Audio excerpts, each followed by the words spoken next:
Hi, you're listening to the Let's Talk About podcast.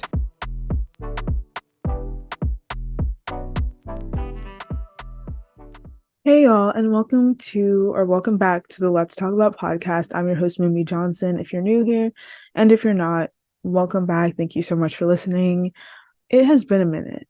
It's really been a minute because when I tell you the reason why I haven't been consistent with my podcasting is all due to school. It's all due to school. Like there's no other excuse but the fact that I'm consistently busy with school and I have to make my academics a priority first before the podcast. So I really do miss talking and making episodes, but because school is almost over, I now have a little bit more time to film and record. But in the summer, I'll be on my game. You'll get a new episode every single week. But today's topic is about beauty, all about beauty standards, beauty culture, hair, everything, the industry. Because I feel like it's a really important conversation to have. It can also be like somewhat lighthearted, but I do just have some stuff that I want to talk about just related to beauty. So that's what we're going to be talking about today. But before we get into that, I'm just going to give you a little life update. So basically, while I've been gone, I've been just bombarded with so much schoolwork. Now that the school year is coming to an end, my last day of school is June 5th, which is right around the corner. I only have 11 more school days, which is crazy to me. I'm already about to be graduating and wow, it's really crazy. Life is moving so fast, but I'm so grateful for every single step of the way and just having the people that I have around me. So basically I just have a bunch of work, like assignments or projects rather. Like I have a psych project, I have several presentations, an English presentation, a science presentation, and a psychology presentation, and a paper in history. And I had a test a week ago, a really big test that didn't do my best on, but it's okay. It's fine. And what else? I got my prom dress and I'm super excited about prom and pre-prom and then the prom party and the food, because the food options that they gave us were really good. I really just hope that they play some good music though, because it's not going to be as fun if the music isn't, good music. Fingers crossed that everything works out. Oh, I just had my senior skip day.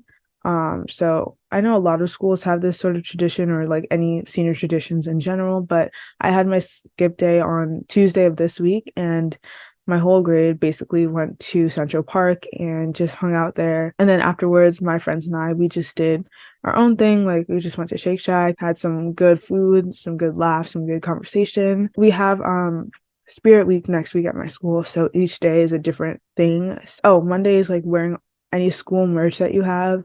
Tuesday is Decades Day, which I think was kind of repetitive because we did already have a Decades dance where we dressed up. I would rather have had a Senior Citizen Day, like where all the seniors dressed as old people.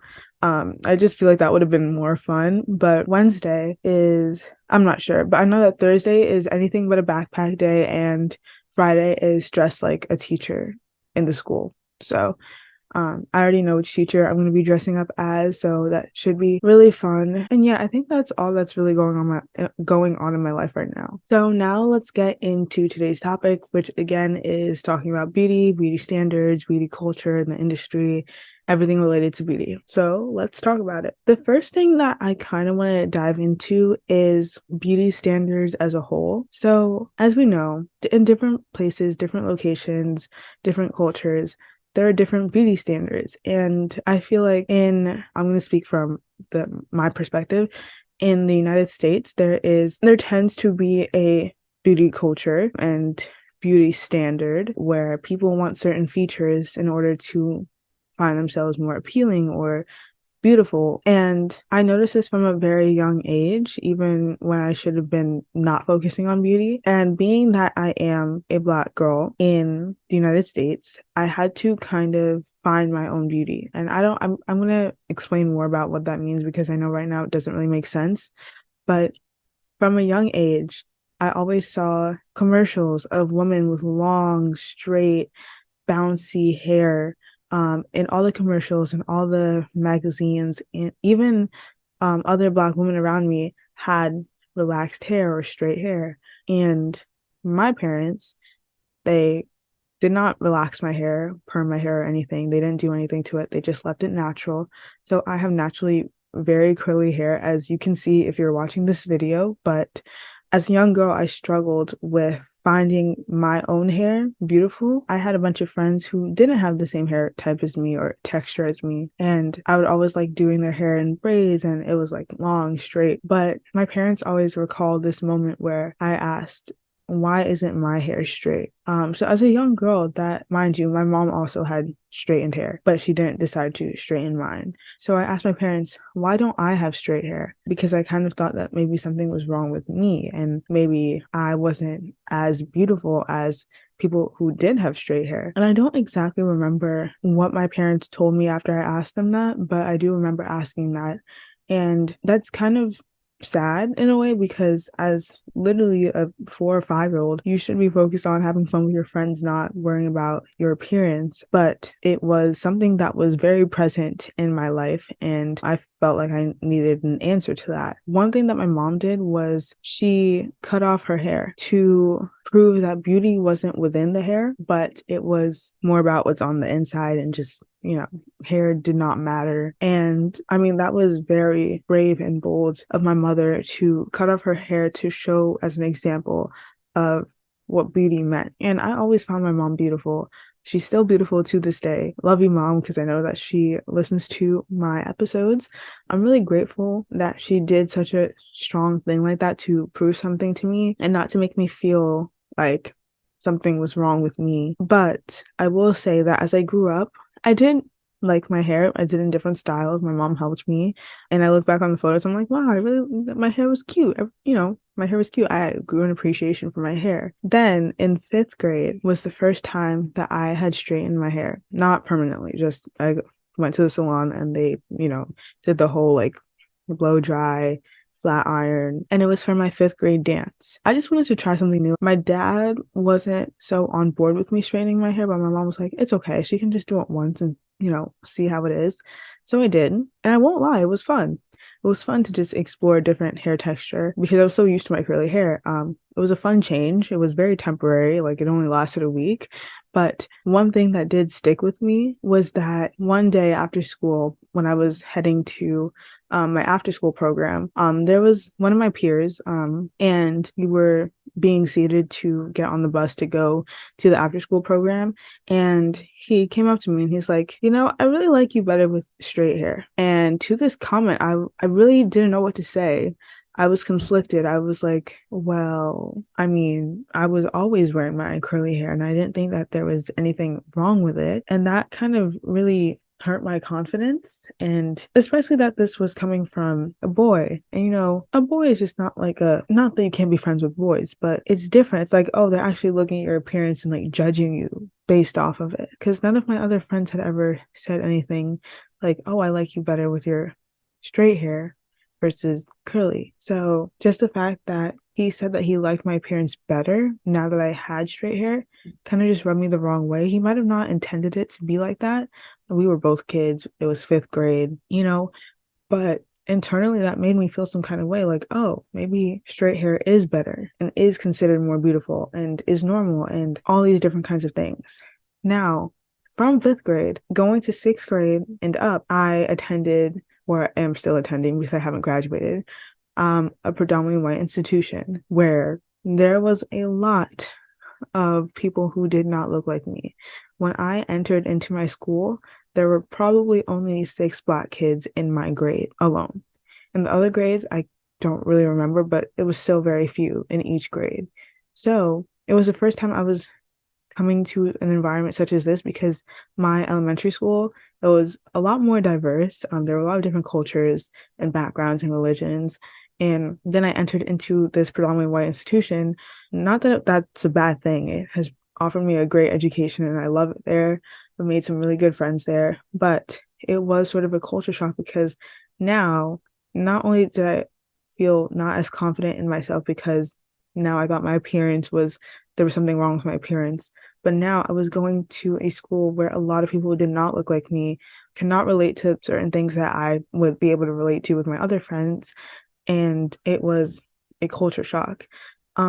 So in sixth grade, I wanted to fit in so bad. I wanted to wear what everyone else was wearing. I wanted to straighten my hair again. Mind you, my dad was not happy about me wanting to straighten my hair.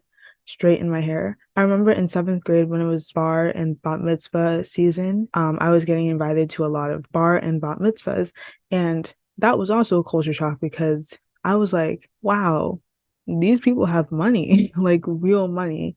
The parties that they were throwing were extravagant and nothing like I had ever been to before.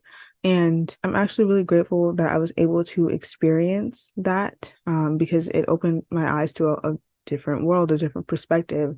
Otherwise, that like if I hadn't gone to my school that I go to now, I wouldn't have been able to experience. I remember there was one bat mitzvah that I wanted to go to, and I wanted to have my hair straightened. So I went to the salon, and the lady cut off a lot of my hair. Mind you, my hair, when it's in its curly form, it's shorter. So when you straighten it, it's longer, but you can't cut off a bunch of it or else it's not going to look the same when it's curly. She straightened it. I didn't end up going to the bat mitzvah. I think it was like traffic issues, time, whatever.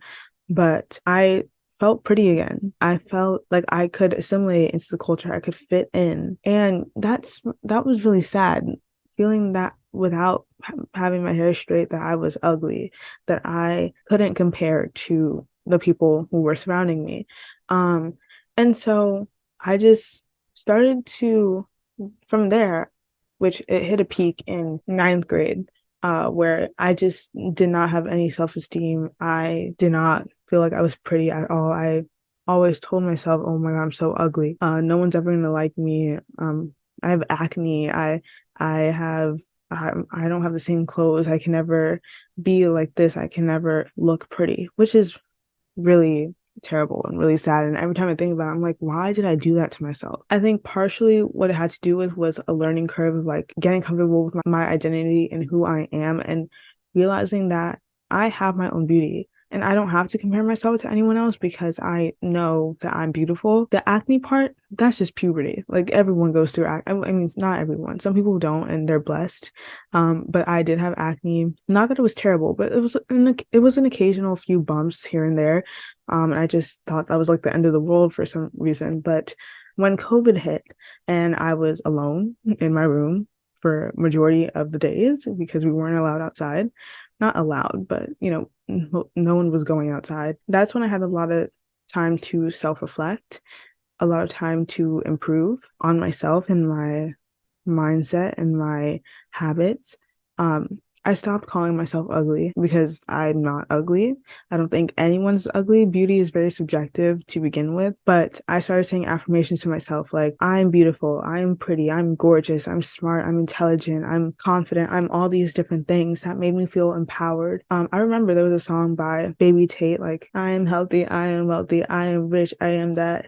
I'm gonna go get that bag and I'm not gonna take your, you know what I mean? So that was a song which really encapsulates like the affirmation sort of vibe. And I think that came out around that time too. So I was definitely listening to that. It was making me feel empowered. It was making me feel pretty.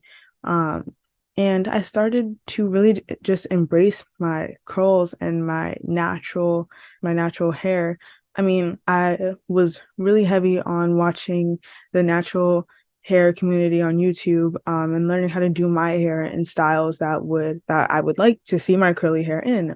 I started doing a lot of twist outs. I started learning how to braid and like really do my own hair. And I feel like, especially in the US, there is so much emphasis on hair. Hair is a big part of beauty. When you see people on the red carpet, when you see people on movies, television shows, like their hair is laid. There's not, everyone looks like perfection, no matter what hair texture it is now. Hair is a big part of the beauty industry. I mean, some people say they can't live without their hair, and that's how important it is to them, maybe for cultural reasons, but I know a lot of people think that they would just look ugly without hair, but that's not the point. The point is, I took that time of COVID sitting in my room to learn how to love myself and love the beauty that I had within myself. Now, I think I'm gorgeous. I think I'm beautiful, and you should think that too. So if you clicked on this episode thinking, I'm not pretty, I'm not beautiful, no one's ever gonna like me, why are you even questioning? You are beautiful. And if no one has told you that, I'm here to tell you that. You are beautiful, you are gorgeous, you are fantastic, you're amazing, you're breathtaking, and I need you to believe that because it took me a long time for me to believe that myself. And once you start believing this about yourself, you will feel the effects of those beliefs. You will think that you are beautiful. So that was just like my little story about my hair and how that translated into like beauty. I mean, hair products are super expensive. Like hair is such a big part of the beauty industry. Like I said, there's so many hair products. There's always marketing of new hair products. There's always different ways of how to do your hair, different techniques, different treatments, different this, that, and everything.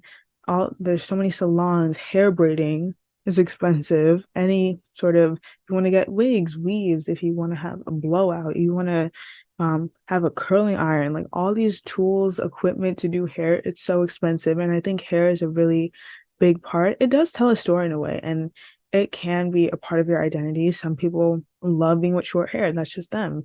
They just like short hair. Some people like long hair. They want to be Rapunzel, and that's great. Even within the different hair communities, there's a standard of how the hair should look. Speaking of hair, I feel like this is just about hair at this point, but I am writing my history semester-long paper about Black women and the history of hair from the time of slavery to modern day era now, with a focus on the civil rights movement. But I'm not really going to get into what my paper is about. But now that I've been like researching it a lot, like I realized a lot of it has to do with appearance makes you more respectable. And it's a history of just like there was a history of trying to assimilate, like Black women trying to assimilate to white women's beauty standards and ideas. Editing Mumbi here just to pop in. I also wanted to mention that for a lot of Black women, the fact that sometimes in different workplaces, natural hairstyles are not accepted or their hair is not respectable, it's not professional. That's also another struggle that people have to deal with in terms of like the history of just like Black hair in general. Just wanted to add that in here. That's a whole different issue in itself. We could go deeper into that in like a different episode, but I just wanted to make sure that I included that because I think it's really important to understand how hair is such a big issue, and especially when it comes to Black women and their hair and how they maintain it and protect it or whatever style that they want to do. Honestly, I feel like every person should be able to wear their hair whatever way they want to. Nothing is unprofessional, and I had to get out of this mindset too, or this phase of, oh, having my curly hair out isn't formal, it's not professional, because it's literally the hair that grows out of my head naturally. So if you're telling me that, oh, well, you can't wear that because it's not professional, excuse me, I don't think that's how that works. But anyways, I could go deeper into that in a different episode, but I'll just continue on with what I was saying before. And a lot of beauty standards that we do have are westernized, are Eurocentric based features. A lot of people want smaller noses with like a little point. It's so crazy how beauty standards evolve and change, and there's so many different trends, because I don't want to call anything like, I don't want to say body trends, I don't want to say like appearance trends, but there are these different phases of what people want to look like, and a lot of celebrities do shape the way that people think about their appearance. So I'm going to use not Kim Kardashian specifically, but like the Kardashians as a whole. I know that Kim Kardashian was really known for her body and having that hourglass figure. Prior to the modern days, it used to be a bad thing or something considered ugly if you had a big butt. Um, and this goes all the way back to Black and African people who do naturally have, or a lot of them do naturally have curvier bodies and different features. So this goes all the way back to Sarah Bartman. And if you don't know who that is, basically she was from South Africa and she was brought to places in Europe like Britain, Paris, Ireland, and Belgium in the 1800s, from 1810 to 1815.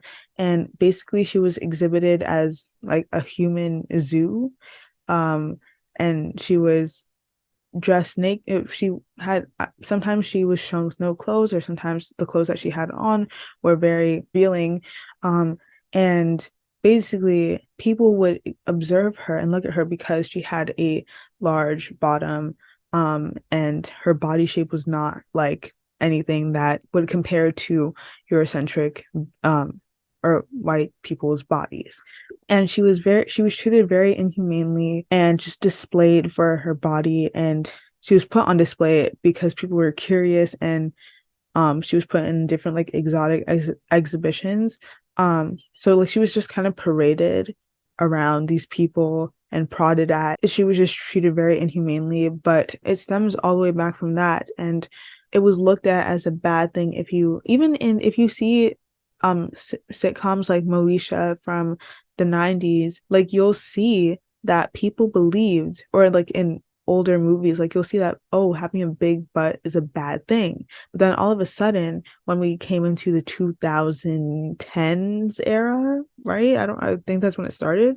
That's when people wanted to have bigger butts, when previously a lot of people who did have bigger butt, they would be shamed for it. But now it's considered beautiful, or like more sexually appealing to have a bigger butt. And then people are doing procedures like having BBLs done, and sometimes it can be really unsafe the way that they're getting these procedures done. And I'm not advocating that you don't do anything to your body. You can do whatever you want to make you feel beautiful. I'm just discussing like the beauty standards, beauty ideals, stuff like that. But if that's what makes you feel beautiful, go ahead, because I'm not going to tell you otherwise. The only thing that I will say is to try and be safe about what you're doing to your body, because you do not want to end up having any problems or issues later on. So that's one example. And then another thing was having larger breasts. People were getting breast implants because people were feeling insecure about their chest size. And again, you can do whatever you want to your body. I'm not telling you otherwise. When beforehand, having a larger breast was promiscuous. It was like you were seeking it. It was not considered a good thing to have. Again, another example is having big lips, which these are all common features among Black or African women. That's just naturally how a lot of their body types are. Now we see people getting lip injections to make their lips fuller, to have the effect of plump, full lips, when previously, if you had like big lips, you were made fun of. And this also stems back to like slavery and minstrel shows, in the sense that in slavery, like if there were any runaway slaves, advertisements would be posted with exaggerated features to like big lips, a big bottom. The depiction was just very negative. But it's crazy how everything turned around, and now we have different beauty standards. And of course, beauty standards differ in different places. So if you go to Asia, the beauty standard there is different from if you go to Latin America, or the beauty standard is different if you go to Europe, or if you go to Africa. I was going to say Antarctica, but no one really lives there. And within different cultures too, like getting a Native Hawaiian tattoos is part of their culture, and that not necessarily considered beauty, but that's something that belongs to that culture. And whereas if you go to Africa, there's the different ear, I forgot what they're called, but they're not earrings, but like the ear, I don't know if you know what I'm talking about, but the ear accessory that they put inside the lobe of their ear to expand it, that is a beauty culture.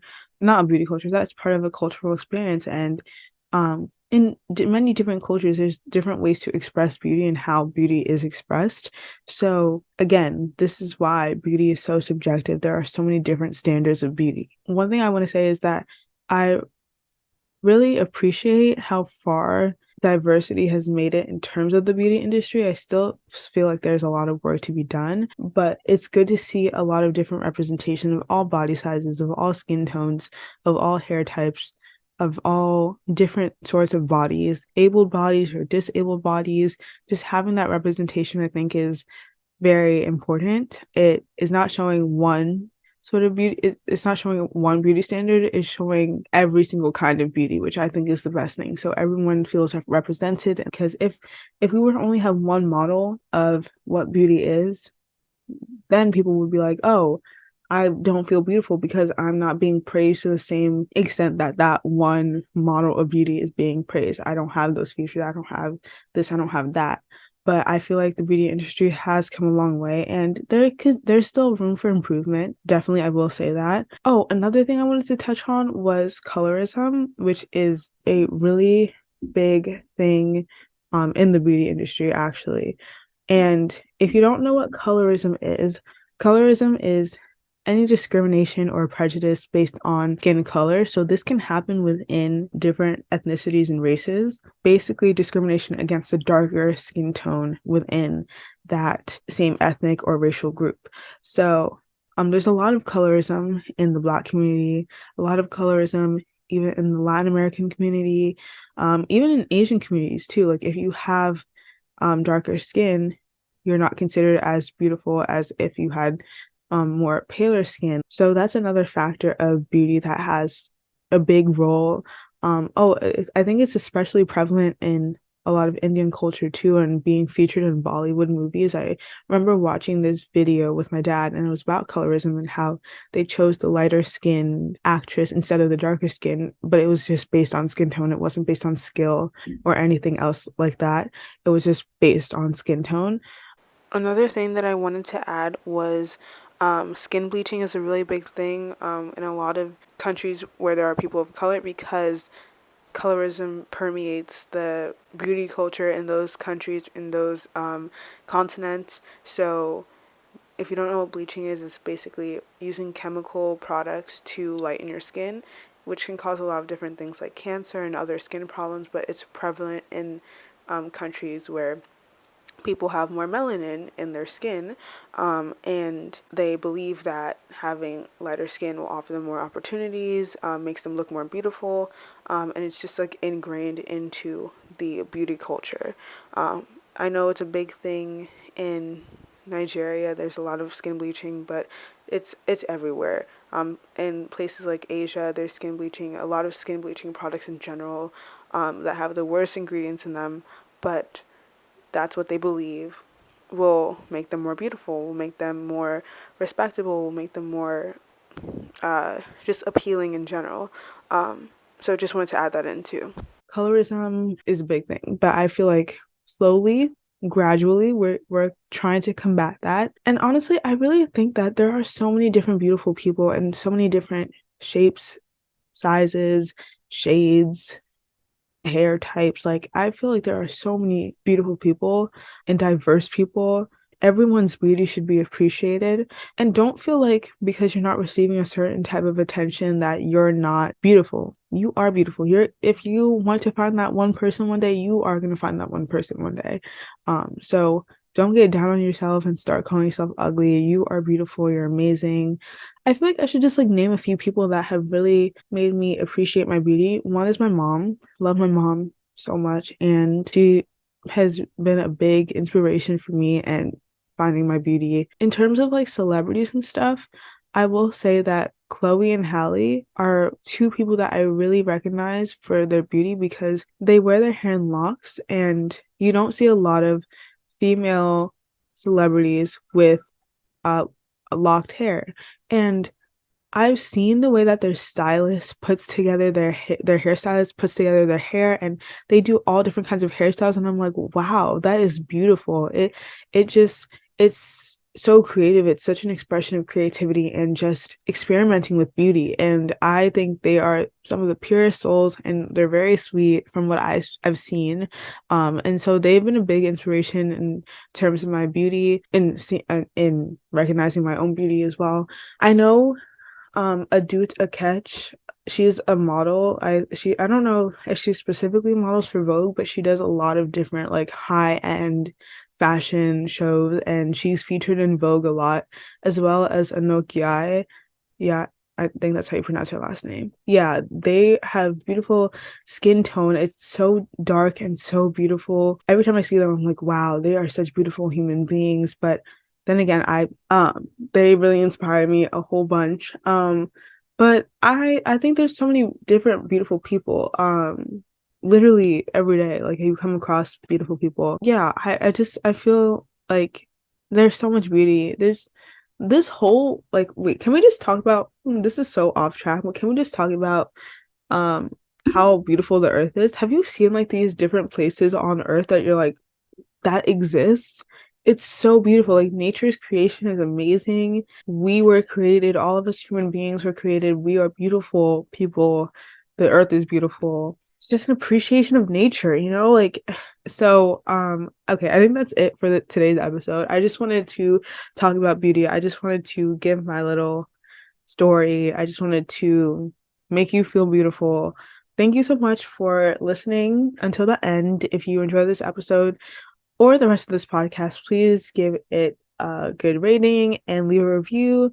And if you want to stay up to date with what I'm doing, you can follow my main account, my personal account, which is at Mumbi Johnson. Just that's it.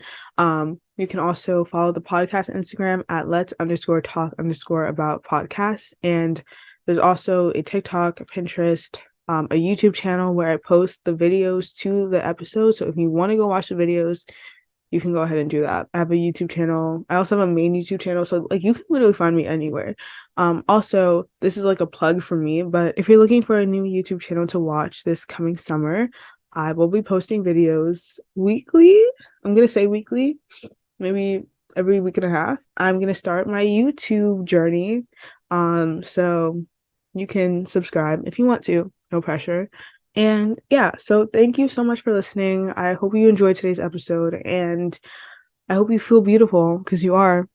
Remember that you are beautiful. I'm going to say it even louder for the people in the back. You are beautiful just the way you are. Oh, who says? Oh my God, I would love that song. Released in 2011. Who says I'm not perfect? Who says you're not worth it? Who says you're the only one that's hurting? Just me. Oh, trust me. That's the price of beauty. Who says you're not pretty? Who says you're not beautiful? Who says? Na na na na na na na na na na na. I'm no beauty queen. I'm just beautiful me. And you are beautiful. So I'm going to leave you on that note, and I will talk to you very, very soon. Bye.